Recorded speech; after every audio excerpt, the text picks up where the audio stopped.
Hungary was a joke. I think Hungary was like a joke. So basically what happened is Valtteri smacks into Lando and Lando is forced to hit Verstappen. Verstappen has damage. Verstappen ends up finishing barely P9. Like he was slow, as in like his back with the Haas slow, like he was terribly slow. And we see this incredible picture of one car on the starting Bro. That's just fun. My heart sank when I saw this. I was like, oh, this So- is so annoying, but the picture was hard. Like, So I hated seeing it, but the picture was sick. yeah, so Lewis starts on intermediates, everyone else stops for dry tires. Lewis ends up stopping the first lap and he ends up dropping a few positions. He overtakes everyone, gets to Fernando, and he can't overtake Fernando. He's stuck Yeah. behind Fernando for like, what, 8, 9 laps? Something like that, yeah. And then by the time, the funny thing is, by the time he overtakes Fernando, he's still gaining on the Ocon by like 2 seconds a lap. Yeah, so he was.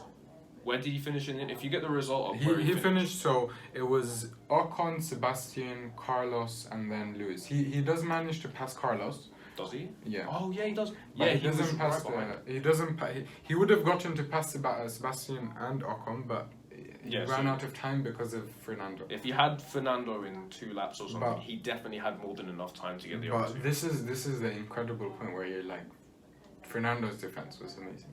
Yeah. But then Lewis is also, the surprising thing is Lewis was doing lap in, lap out the exact same thing, whereas the only time he actually changed like his attitude going into turn 1, he made Fernando essentially, like, he didn't get a good exit, and so Lewis was able to overtake him later on. Yeah. But essentially, for like, Fernando even commented on this, he's like, Lewis kept doing the same thing for so long, I was confused that he didn't change his attitude, like what he's doing. Because you'd think he'd do something a bit different. He didn't. I was surprised by that. Yeah, he changed his style into the last corner and then into the first corner. Yeah, to but that allow lost him the race. and all of that stuff. It did, yeah, and obviously, good old Fernando was going on about it, like, oh, it's so bad and all of this, and he, he should have been better. He should have got past me. It was easy. But obviously, once again, we mentioned that. To be fair to them, they were in first place, so Mercedes had to make the call. But every single other team made the right decision, and they were the Except only people who made the wrong call. So, And at the not end of great kind for of the mid-season, Lewis actually takes the lead of the championship. I think up to this point, you can fairly say that Max actually deserves the lead of the championship. Up to this point, I don't think Max hadn't done like a lot of shoving off track yet. He hadn't. It was fairly clean to this point, other than Silverstone, which I think is mostly Hamilton's fault. It was, you can kind of say, Verstappen deserved it. The only reason Lewis is leading is because Max DNF 2 races in a row. Because of a you Mercedes. forgot about Bottas bowling, yeah. No, I said that's the first Oh, thing you I mentioned. said. Oh, okay. That's literally the first thing I mentioned. Literally, he smacked full into it. Now, yes, Hungary. The one thing I wanted to talk about Hungary. So, Verstappen deserved to lead at this point. He was doing incredibly. The second thing to comment on, Sebastian got disqualified because he didn't have a liter in his car. Now, the reason they used to do that is they actually, like in the 70s and 80s, I don't remember when, they actually needed a liter of fuel to analyze if you were cheating or not. Nowadays, they don't need a liter of fuel, but the rule just applies for absolutely no. They're like, you have to have a liter in the car, but you don't need a liter for testing. I think they had like half a liter or something.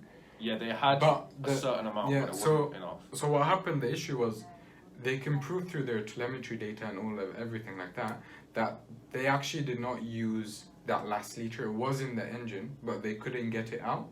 So they hadn't used it, but essentially the fuel was stuck, they couldn't get it out, and so they were disqualified. I just found that so bizarre because there's like, in the tank there's like half a liter or something. They're like, no, you need a liter, but you don't need a liter to do your tests. You used to. It's fair enough if you used to need a liter. Fair enough, yeah, disqualify a guy on that because you can't prove he's not cheating. With the technology you have today, you don't need a liter. So I just find the that... rules do need updating, to be fair. I find that so bizarre that they're actually disqualifying people for something as stupid as that. I guess if you're sticking to the regulations, fair enough, but why are the regulations like that? Exactly. This is why I think the regulations need... Fair, like, obviously the rule was set in, like, I don't know when, and there's never been an issue with it.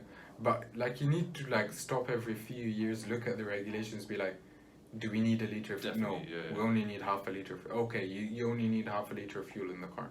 Why force the teams to have 1 liter when you don't need a liter? Because that actually affects the racing. If you have like an extra half a liter of fuel, you could push a bit more on the lap. You don't have to kind of dial down your engine. Yeah. But by the end, people are dialing down their engines to save fuel. But realistically, if you have an extra half a liter, you can say push, I don't know, on one lap, say. So it's kind of counterintuitive towards the racing aspect. Because you don't need that much. You need what, 0.1 of a liter? It's sad to see. I'm glad. I'm just glad Vettel could celebrate on the podium. That was nice.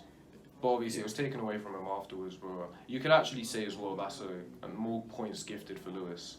Yeah. Because he So came Lewis, third, but he got promoted to second. So that was lucky for him. And just worth mentioning, I think we're gonna have to do this in two parts. Just to mention the regulations while we're here. I actually had a look at the ones about the racing. Someone did an article on it because I was interested to see what the rule is about. You know, cars on the inside, cars on the outside, who gives the room, who owns the corner, and all of that stuff.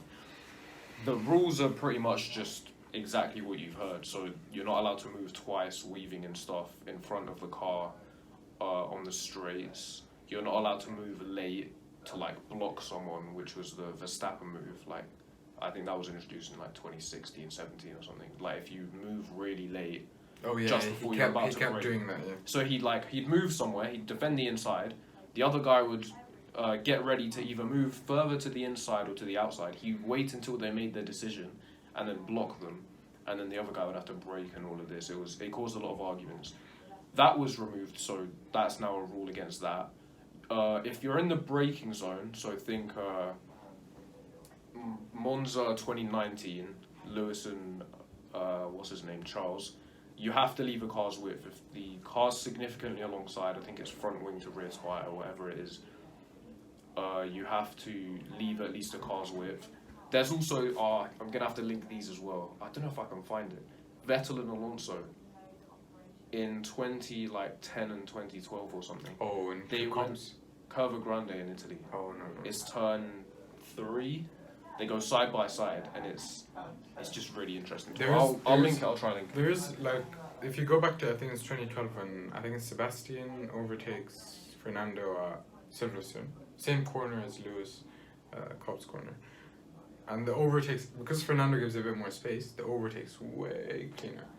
But because Max doesn't give space, that's the cause of basically that. So I think in Monza, Lewis did the same thing. But and just to bring the last one, there's basically no regulation past.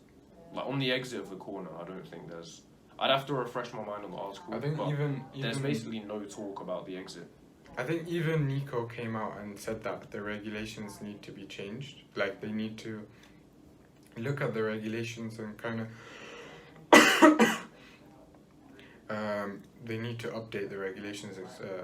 Yeah, he says that the regulations must be tightened, and I think that's necessary with like what we're seeing at the end of the season, when the battle was getting heated.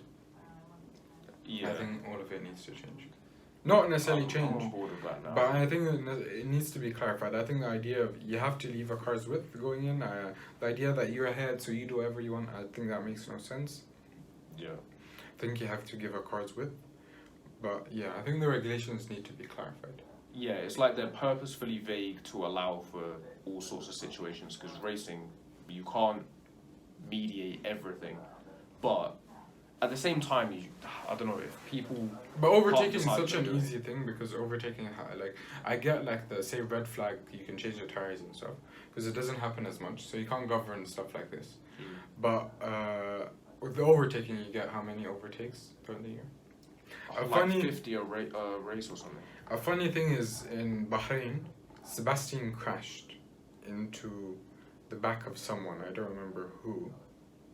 Who did he crash into? Ocon. So the funny thing is, after he crashed, he actually went past him, and that was counted towards his overtaking. Oh, I saw this. Yeah. That's ridiculous. That is the funniest thing I have read pretty much all week. But yeah, we'll link as like a throwback from the past. We'll link 2 videos this week.